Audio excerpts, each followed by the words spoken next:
हम लोग जब कंप्यूटर में वर्क करते हैं तो बहुत सारी टेम्पररी फाइल्स और कैचे फाइल्स क्रिएट हो जाती है, जिसकी वजह से हमारा कंप्यूटर सिस्टम स्लो होने लगता है, डिस्क स्पेस कम होने लगता है, सॉफ्टवेयर इंस्टॉलेशंस में एरर्स आने लगते हैं, और भी कुछ आप जो हाई वर्क कर रहे हैं उसमें भी आपको बिग अपडेट्स और हैवी वर्क करने में दिक्कत आती है। तो ये सब करने के लिए यानी इनको सॉल्व करने के लिए आपको क्या करना चाहिए?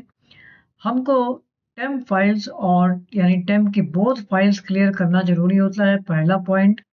सेकंड पॉइंट ये है कि आपको प्रीफेच प्लस रीसेंट वाले भी जो भी जितने भी लिस्ट हैं उनको भी क्लियर करना आना चाहिए। इस तरह के वर्क को आप कैसे सॉल्व करेंगे? इसके लिए आपको विन के साथ आर बटन यानी रन कमांड का यूज़ करना है, और रन कमांड में यहाँ पर आप सिंपली लिखेंगे, जैसे मैंने लिखा सपोज़ परसेंट एम, जैसे कि मेरे पास पहले से ऑलरेडी पड़ी हुई है लिस्ट। ओके कर देंगे तो मेरे सामने एक लिस्ट यहाँ पर आ जाएगी। इसमें आपको बहुत सारा डेटा दिख रहा होगा, लेकिन यहाँ पर ये जो पाथ है आपका, ये पाथ डिफरेंट है। यानी यहाँ से भी टेम्प फाइल्स क्रिएट हो रही हैं जिनका क्लियर होना ज़रूरी है।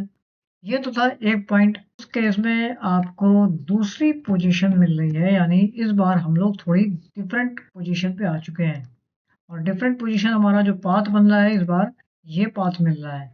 तो यहाँ का जो डेटा है वो आपका क्लियर होना ज़रूरी है। वैसे तो कंप्यूटर सिस्टम ऑटोमेटिकली इसको क्लीन करता है, बट वो कुछ टाइम बाद। तो ये हमारी 2 पोजीशन है। साथ ही साथ में यहाँ पे आपको प्रीफेच और जो रिसेंट वाले पार्ट्स होते हैं, रिसेंट पार्ट मतलब जैसे हम लोग रन पर जाते हैं और अगर हम यहाँ पे टाइप कर देते हैं रिसेंट, तो ये आपको उस पोजीशन पे ले जाता है जिसको हम लोग कंप्यूटर में होम में रिसेंट में आके फॉलो करते हैं। ये रिसेंट वाला डेटा है। मैं दिखाता हूँ आपको ये रिसेंट डेटा आपको कैसे मिल रहा है। मान लीजिए मैं अगेन से एक लिस्ट पे आ जाता हूँ, मैं इसको क्लोज कर दे रहा हूँ, और अगेन से हम एक लिस्ट पर आते हैं, फ्रेश लिस्ट पर। और जब हम लोग होम पर आते हैं तो हमें यहाँ पर रिसेंट में एक लिस्ट दिख रही है। ये देखिए, ये लिस्ट आ रही है, ये सारा रिसेंट वाला पार्ट है। ये डेटा यहाँ से क्लियर कैसे होगा? तो इसको क्लियर करने के लिए भी आपको रन कमांड के थ्रू ही जाना होगा। और जैसे ही मैंने यहाँ पर रिसेंट प्रेस किया तो यहाँ पर एक लिस्ट आ गई, इस पोजीशन पे आ चुका है। अब हम चाहें तो यहाँ पर कंट्रोल ए प्रेस करके, राइट बटन प्रेस करके डायरेक्टली इसको डिलीट कर सकते हैं।